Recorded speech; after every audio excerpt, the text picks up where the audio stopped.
Sonic. Lab. TV. I got a question in from ACO over Twitter, and he said, please test the quality of strings and horns for orchestration. All right. Well, this machine is completely filled with loads and loads of beautiful string sounds and orchestral sounds.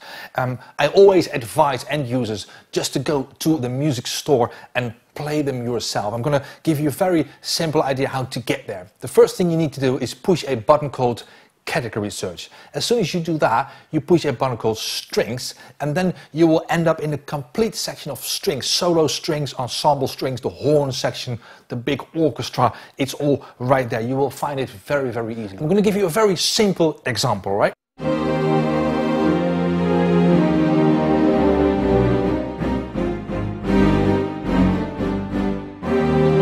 Of course, you can combine all these different instruments in a workstation like this. I want to combine with some horns, some orchestral percussion, maybe some arpeggiators.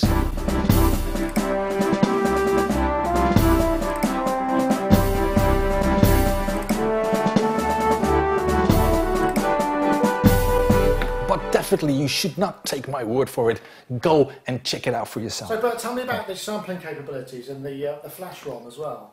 Yes, with pleasure. Motif XF comes standard already with 128 megabyte DIMM memory. So that means, in Motif XS it was like 0 memory, and now we have 128 megabyte, meaning you can immediately start sampling. That's nice. On top of that, now we have a flash memory, and that means you can install a card up until 2 gigabyte of wave memory, and you can put that in the machine, meaning you can upload all your samples to that card, and as soon as you switch it off and you switch it back on, you don't have to load anything anymore. So what's the onboard sampling? 128 megs of ROM is what about? Let me think.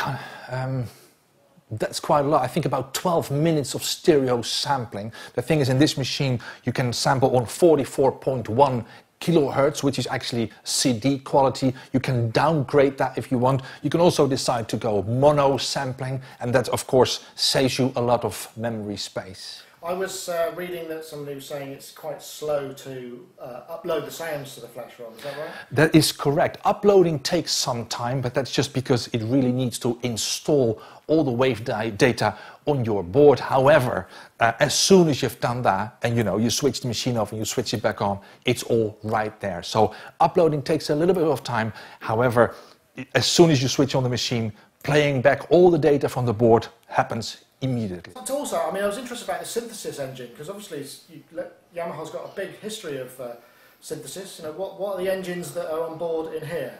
Yeah, well, it's a quite scary thing, because if you ask me questions like that, I can talk for days and weeks about it. I always demonstrate the sampler using drum loops or vocal samples and stuff like that, but actually you can use the sampler for new waveforms. That means you're not accessing these 741 megabyte ROM samples in the machine already, but you can add endlessly new waveforms.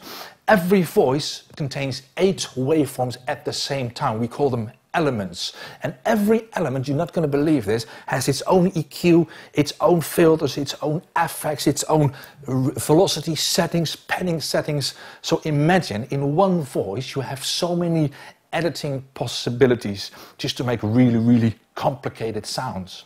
And so that would ask the question, what's the polyphony if you're using all 8 elements?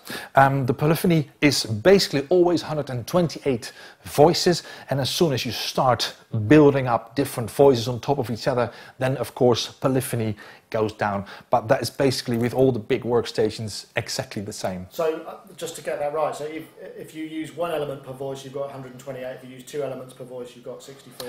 Yes, but actually what we do in this machine, we don't really layer 8 elements on top of each other, but we, for example, group them in groups over the keyboard or in different velocity switches, and that's why you never reach the limit of your polyphony.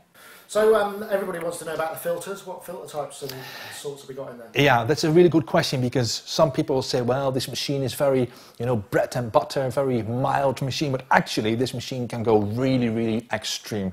In this machine, on every element, that means 8 times per voice, you have 18 different filter types. I'm going to show you.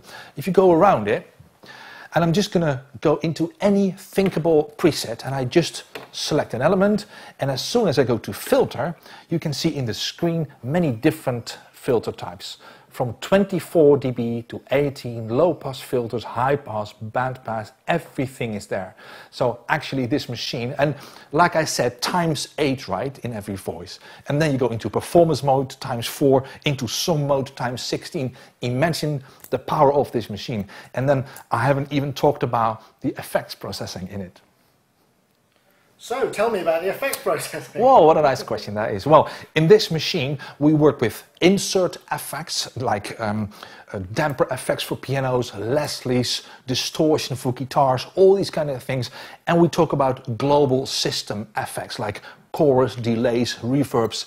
And you can combine all these effects, making really complicated effect settings, making them in a different routing. It's all completely flexible. So that means your basic sound is already really good, and it only gets better because of this effect section, including the famous VCM effects. And VCM effects is like a vintage kind of modeling effect processing.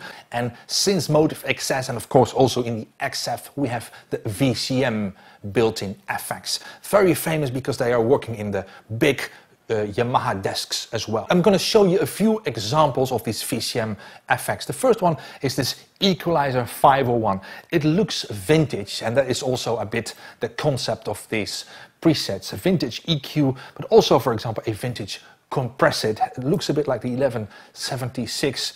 For you guys, probably very well known. A very nice reverb, and of course lots and lots of different pedals like flanger pedals or wah-wah pedals. It's all in the machine.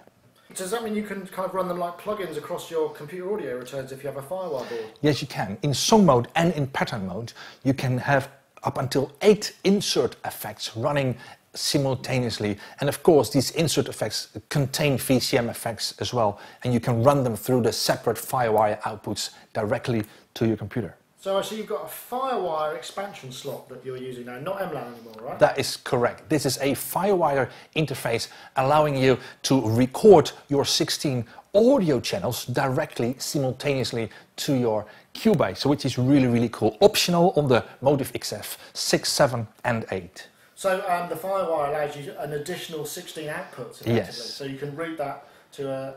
Wow, that's a lot more power. Yeah, and even better, because actually you can turn it around as well. For example, if you're working with soft synths in your Cubase environment, you can just run them back through this machine and playing them back through the normal analog outputs. So you can combine soft synths and your hardware on a live stage, for example. And that's not just with Cubase, that's with any DAW that supports Firewire audio. No, it also works perfectly with Logic, Sonar and Digital Performer. Can you affect real-time audio input as well?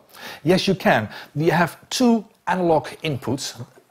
We say left and right. You can use them for a numerous amount of things. First of all, you can use them for sampling. If I put a guitar in it, or a CD player, or a microphone with my voice, I can immediately start recording in the sampler. But I can also use it as a real-time input. For example, I can run a microphone signal through the insert effects, through the reverb from this machine, start singing along straight away with my piano sound.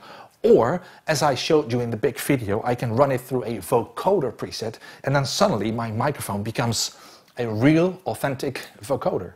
And I think I read somewhere that you can play back audio files from USB as well. So yes, you can. A performer could use it as a central, like for backing tracks and then absolutely vocal processing as well. Actually, the time of MIDI files has been, we have been working with MIDI files already for a very long time. But imagine that at home you can already record backing vocals together with your MIDI files and store them as WAV files on a USB stick. In this machine, what I can do is I can play these audio files, which can be WAV files or AIFF files, directly from a USB stick. That means he doesn't have to load, he reads them directly, and I can play along with audio files, which is great because you can pimp at home your MIDI files with backing tracks or maybe some extra real guitars, and then suddenly your files sound 100 times better than a regular MIDI file.